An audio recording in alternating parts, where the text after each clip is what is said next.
हो. ताई नेमकं तुम्हाला कधी कळलं होतं आणि काय सांगितलं गेलं सुरुवातीला आणि तुमचा नेमका आक्षेप काय? मला संध्याकाळी 7 वाजता मोबाईल फोन आला मला. फोन आला आणि डायरेक्टली बोलला तो की मी गौरी गेली म्हणून. मी म्हटलं कुठं काय झालं? म्हणे की तिने फाशी घेतली आणि मी ते मढ्यासमोर उभा आहे. डायरेक्ट मला त्याचा फोन आला 7 वाजता. मी म्हटलं खरं सांगा कुठे आहेत काय? नाही म्हणे मी इथंच आहे आणि असं असं झालेलं आहे 7 वाजता. आणि विशेष म्हणजे मला म्हणायचं की आत्महत्या नाहीच आहे, ती हत्याच केलेली आहे. ती तिघांनी केलेली आहे. शीतल गर्जे, अनंत गर्जे आणि अजय गर्जे. आणि आम्ही नसताना पोरीला हॉस्पिटलमध्ये घेऊन आला. हा एकटा आणू शकत नाहीये. त्याला सोबत कुणी ना कुणी पाहिजे. त्याच्यामुळे ते तिघांनी सोबत घेऊन आले हॉस्पिटलमध्ये. आम्ही ज्यावेळेस पोहोचलो त्यावेळेस पोरगी नायरच्या PM पोस्टमॉर्टमच्या रूममध्ये होती. मग हा पळून जायचं कारण नव्हतं ना. यांनी पोरगी पद्दरला सोडली, तिथूनच पळून गेला. सगळे पळून गेले. त्याच्यामुळे ते हत्याच केली म्हणूनच पळून गेले ना. कारण दोष नसेल तर लोक घाबरतच नाहीत ना. काय होईल ते होईल, परिस्थितीला तोंड देतो माणूस. पण यांनी मारलं नंतर हॉस्पिटलला आणून नंतर पळून गेला. ज्यावेळेस डॉक्टरांनी सांगितलं पोद्दारवाल्यांनी की डेथ झालं की तो गेला पळून. मग पोद्दारवाल्यांनी नंतर नायरला पाठवलं आणि मग तिथं पोस्टमॉर्टम रूममध्ये ठेवलं. आम्ही सकाळी 3-4ला गेलो तर ती नायरच्या PM रूममध्ये होती. मग हत्या केली त्यांनी. आत्महत्या नाहीच, हत्याच आहे. आणि अनंतलाच एकट्याला अटक का? हे दोघं का नाही? हे दोघं फरार कसे काय आहेत? आणि तिचा धीर तर तिच्यासोबत राहत होता. अजय गर्जे हा तिच्यासोबतच राहत होता. मेंटली हॅरेसमेंट होती, दोघांची होती. आणि हॅरेसमेंटमुळेच झालंय ते. आणि ते तिघांनी मारलंय. ते दोघांनाही अटक केलं पाहिजे. आणि बिलकुल कोणाच्याही पक्षाचा कोणाचाही दबाव न होता जे यंत्रणा आहे पोलिसांची त्यांनी व्यवस्थित चौकशी केली. तिच्या डोक्यावर मारलेलं व्रण होतं, डोक्यावर होता. आणि छातीवर इकडे पण असं पूर्ण काळ झालेलं होतं. मी पाहिलं माझ्या लेकराला. तिथं गेल्याच्या नंतर मला गेले होते मध्ये मी तर पूर्ण डोक्याला मार होता. इथं डोक्याला लागलेलं होतं काहीतरी आणि इकडे पण लागलेलं होतं, छातीला पण मारलेलं लागलेलं होतं. आपण जर पाहिलं तर तुम्ही पण वैद्यकीय क्षेत्रामध्ये काम करता. आपण वैद्यकीय क्षेत्रामध्ये काम करत असताना जी DM रूम मध्ये गेल्यानंतर पाहिलं होतं तर नेमकं त्याच्यावरून काय आढळलं? खरंच ही हँगिंग मारामाऱ्या झालेल्या असणार, विषयच नाही. कारण डोक्याला मार लागण्याचा संबंधच नाहीये.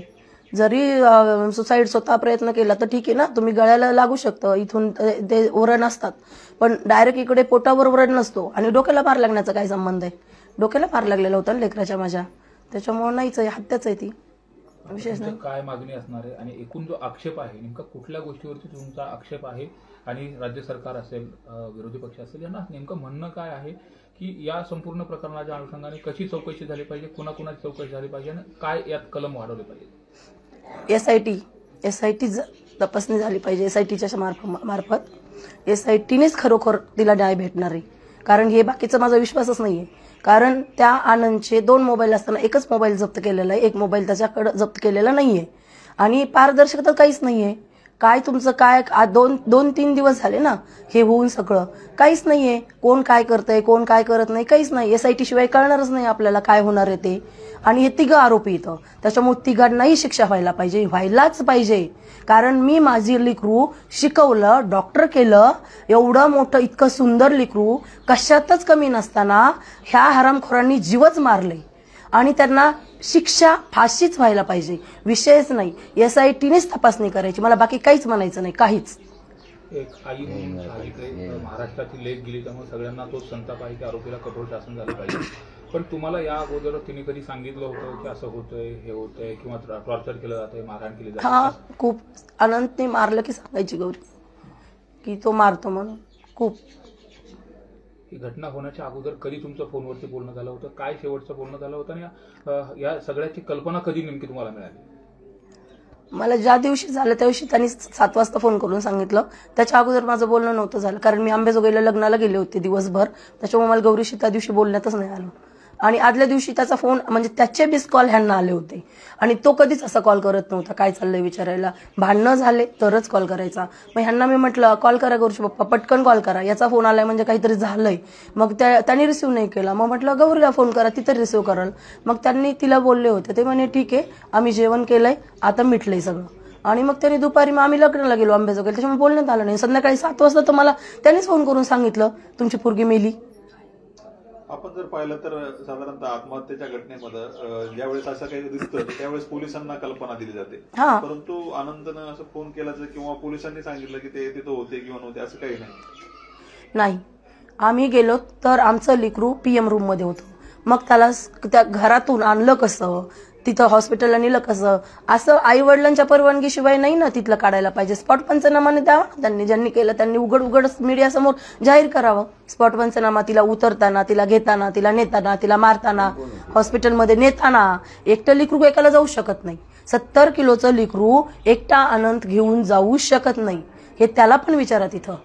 आणि जे की आहे की हे असं याचं जे अफेअर आहे आणि हे असं जे माहिती ना, माझं लेकरू कशातच कमी नव्हतं. त्याच्यामुळे मी आनंदच्या अफेअर आणि त्याचं पहिलं लग्न झालेलं असताना मी माझं लेकरू डबल लग्नात दिलंच नसतं. त्याच्यामुळे जे हे बोलतात ना, पुरावे आणून दाखवा म्हणावं बोलणाऱ्यांनी, की लग्नाच्या अगोदर गौरीच्या आई वडिलांना हे माहीत होतं की आनंदचं किरण अनंत गर्जेसोबत लग्न झालेलं असताना गौरीच्या आई वडिलांनी गौरीला दिलं. हे पुरावा आणायचा, मीडियासमोर बोलायचं, वायफट बडबड करायची नाही. वकील जरी असला आनंदचा त्यांनी पण करायची नाही वायफट. त्याला पण लेकबाळ असन, तुझी लेक जावा तुझा जावाई मारून टाकील ना त्यावेळेस तू हे बोलायचं. हा, माझी लेक नाही तशी. माझी लेकरला त्यांनी मारलं, त्यांनी म्हणजे त्याच्या बहिणीने मारलं, त्याच्या भावाने मारलं, त्यांनी मारलं, तिघांनी मिळून मारलं. माझी लेक त्यांनी उचलून हॉस्पिटलला नेली. एकटा माणूस कसा उचलू शकतो? 31व्या मजल्यात शिड्यात का कसा गेला? हा, आतून दरवाजा लावलेला होता ना, मग गेला कसा? कोणती खिडकी तिथं जाऊन स्पॉट पंचनामाला सांगा म्हणा, कोणत्या शिडीतून खिडकीत घुसला आणि खिडकीतून गौरीला काढलं बाहेर? असं कसं? हा, मेली होती ना पोरगी, तू हात कसं काय लावलास? जर तू म्हणतोस, माझ्या तर हिशोबाने तू 100 नाही 101% तूच मारलीस, आणि तू तुझ्या बहिणीने तुझ्या भावानेच मारली. सीसीटीव्ही फुटेजची मागणी करणार? हो, सीसीटीव्ही फुटेजची आम्ही सकाळीच ते हे केलंय भोसले सरांना. सीसीटीव्ही फुटेज पाहिजेत आम्हाला. सकाळी 6 वाजल्यापासून दुसऱ्या दिवशी 12 PM रात्रीपर्यंत आम्हाला सीसीटीव्ही फुटेज पाहिजे. मात्र या संपूर्ण प्रकरणामध्ये ज्यावेळेस लग्न झालं होतं त्यावेळेस मध्यस्थी करणारे कोण होते आणि नेमकी फसवणूक नेमकी झाली कशी? सगळी तुमची फसवणूक मध्यस्थी करणारे तर ते ढाकणे म्हणून एक होते आणि त्याची बहीण होती शीतल गर्जे. शीतल गर्जे होती.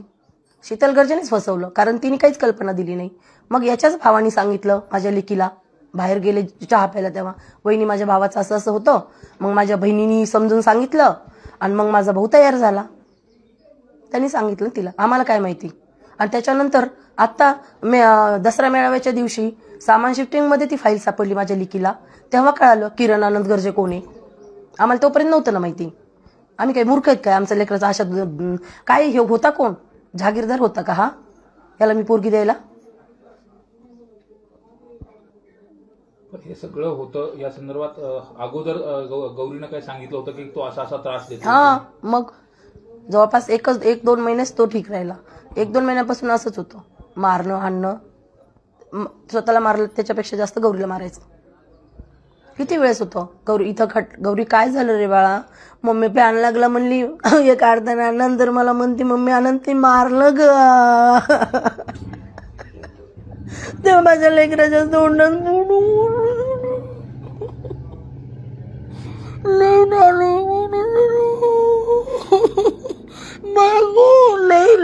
नालायक माणूस आहे. त्याने गौरीला लय मारलं, खूप मारलं. माझं लेकरू सांगायचं 2-4 दिवसाला कॉल झाला की मम्मी असं झालं का, मम्मी तसं झालं का. सगळी घटना झाल्यानंतर पंकजा ताईचा तुम्हाला फोन आला का? नाही. आणि या सगळ्या संदर्भात तक्रार तुम्ही कुणाकडे केली होती का, किंवा त्याच्या आई वडिलांकडे किंवा त्याच्या जवळच्या नातेवाईकाकडे किंवा इतर कोण जे संपर्कात होते? मी कोणाला सांगितलं होतं, कारण गौरी म्हणायची मम्मी सांगू नको, अनंतला खूप राग येतो, अनंतला हे आवडत नाही. अनंतच्या कंप्लेन केलेला कोणालाही आवडत नाही. गौरीला आता दसरा मेळाव्याच्या दिवशी हे कळलं याचं किरणचं. पण गौरीला अगोदर जरी यांचे मारामाऱ्या झाल्या किंवा मारणं झालं भांडणं झालं तरी ती गौरी कधी कोणाला सांगू दिलं नाही. मी नाही सांगितलं, कारण गौरी सांगूच देत नव्हती, म्हणायची अनंतला आवडत नाही ते सांगितलेलं. पण ती एवढी स्ट्रॉंग होती, हो. एवढं सगळं स्ट्रगल केलं, तिथपर्यंत गेली, एका डॉक्टर करिअर करेपर्यंत एवढा सगळा स्ट्रगलचा पिरियड असतो. एवढं सगळं सहन करून ते असं करेल असं वाटतं? बिलकुल नाही, बिलकुल पण नाही. 10 महिन्यात मी माझ्या लेकराच्या तोंडातनं सुसाईड आणि मरण हे शब्दच ऐकले नव्हते. किती भांडणं झाले तरी, किती मारलं ना अनंतनी तर ही गौरी कधी अशी बोलली नाही. मी त्याच्यामुळंच मी बोलते की ही गौरी एक करूच शकत नाही. हा, ती जर मला बोलली असती का मान्य होतं की तिच्या मनात होतं, पण ती कधीच बोलली नाही. तुमच्या सगळ्या गोष्टी शेअर करायची ती. हो, मला पण तिच्या भावाला पण सांगायची. तिच्या भावाला सांगितलं तिने ते हे भेटलेल्या फाईल भेटलेल्या. आता काय मागणी असणार आहे मुख्यमंत्री असतील या सगळ्यांना, आणि जे आरोपी आहेत त्यांना कशी कठोर शिक्षा कशा पद्धतीने झाली पाहिजे, नेमकी तुमची भूमिका काय असणार आहे कुटुंबाची? माझं तर लेकरू गेलं, माझ्या लेकराला न्याय भेटला पाहिजे. कारण आता ह्या SIT शिवाय न्यायच भेटू शकत नाही. बाकीचे हे किती चौकशी करतात. आज 2 दिवसात त्यांनी काय दाखवलं, चौकशीमध्ये काय आलंय समोर? काहीच नाही आलं, काहीच नाही. तुम्ही ओपन लोकांना दाखवा, चौकशी करताना ओपन दाखवा की हे मोबाईलमध्ये हे सापडलं, याच्या मोबाईलमध्ये हे, हिच्या मोबाईलमध्ये हे, आणि असा तपास चाललाय. माझा विश्वासच नाही या तपासावर. SIT शिवाय तपासच होऊ शकत नाही. तपासावर दबाव येतो असं वाटतं? हा, विषयच नाही. तपासावर दबाव येतोय म्हणून तर असे पटकन बाहेर रिझल्ट येणार ना. की मला आम्हाला तरी माहित पाहिजे ना काय तिथे चाललंय मुंबईमध्ये, ते आम्हाला तर पाहिजे ना. म्हणजे आज 3 दिवस होऊन तुमचे 2 आरोपी बाहेर येतं, कोणता तपास चाललाय तुमचा? जेवढे आम्ही तिथं नोंदले त्या दिवशी रात्री 1-2 वाजता जे नावं दिले तेवढ्याला तर अटक करा बाबा. त्यातले तुम्ही 2 सोडता. तू वकील, तू कसं सांगू शकतो त्यांचा दोष नाही? तू कसा सांगू शकतो? म्हणजे जो माणूस खून करतोय, मारतोय, तो माणूस 7 वाजता मला फोन केला. आम्ही गेलो त्यावेळेस पोरीपाशी कोणीच नव्हतं. रात्री 1 वाजता तो म्हणतोय मला नाही माहिती, मी पोलिसाकडे गेलो. मग 4-5 तासात त्या माणसाने केलं काय? काय केलं त्यांनी 4-5 तासात? असं नसतंय, हे चुकीचं आहे. तपास पण बरोबर होत नाहीये. मला तिघांनाही सोबतच सजा झाली पाहिजे, तिघांनाही. आणि तिघांनाही फाशी नाही, फाशीपेक्षा 72 लोकांच्या हातात देऊन लोकांनी मारलं पाहिजे, तर दुसऱ्याच्या पुरी अशा मरणार नाहीत. 27 वर्षाची लेकरू सांभाळायचं, तिला आई वडिलांनी लहानाचं मोठं करायचं, आणि ह्या हरामखोरांनी लेकराला जीवच मारायचं आणि मारून परत मोकळं व्हायचं, म्हणायचं आमचा दोष नाही. हे असं नसतंय. आणि इथं नाही भेटला तो वरचा बरोबर न्याय देतो. वाट बघ म्हणा आनंद गर्जे आणि शीतल गर्जेला. त्यांना लग्न एवढं थाटामाटात केलेलं होतं, स्वप्न सगळी पाहिलेली होती, पण आज ती सगळी पूर्ण कोमेजून गेलेली. याच्या पाठीमागे जो कोणी दोषी असेल त्याला कायदेशीर कारवाई करण्याच्या अनुषंगाने मुख्यमंत्र्यांना काय मागणी? SIT शिवाय काय होणार आहे? काय होणार आहे SIT शिवाय? मुख्य आरोपी म्हणजे आता शीतलनीच लग्न जमवलं ना. सगळ्या कामाला शीतलच होती. शीतल बाहेर फिरते. अजय 10 महिने माझ्या मुलीसोबत राहत होता. अजय बाहेर फिरतोय. आनंदनी तर केलेलंच आहे. आनंदनी सगळं इतिहास घडवलाय. आनंदचा तर विषयच नाही येते. त्याला काय म्हणणार आपण? हे दोघं तर बाहेरच आहेत ना. कोणता तपास चांगला आहे? अरे आम्ही नावं दिलेत ना तिथं. तुम्ही तेवढ्याच लोकांना घ्या. नाही, मला SITचाच तपास पाहिजे. मला बाकी काहीच नाही पाहिजे. ओके, ठीक आहे. किंवा इतर कोण जे संपर्कात होते त्यांच्या? मी कोणाला सांगितलं होतं, कारण गौरी म्हणायची मम्मी सांगू नको, अनंतला खूप राग येतो, अनंतला हे आवडत नाही. अनंतच्या कंप्लेंट केलेला कोणालाही आवडत नाही. गौरीला आता दसरा मेळाव्याच्या दिवशी हे कळलं याचं किरणचं. पण गौरीला अगोदर जरी यांचे मारामाऱ्या झाल्या किंवा मारणं झालं, भांडणं झालं, तरी ती गौरी कधी कोणाला सांगू दिलं नाही. मी नाही सांगितलं, कारण गौरी सांगूच देत नव्हती. म्हणायची अनंतला आवडत नाही ते सांगितलेलं. पण ती एवढी स्ट्रॉंग होती, एवढं सगळं स्ट्रगल केलं, तिथपर्यंत गेली. एका डॉक्टर करिअर करेपर्यंत एवढा सगळा स्ट्रगलचा पिरियड असतो. एवढं सगळं सहन करून ते असं करेल असं वाटतं? बिलकुल पण नाही.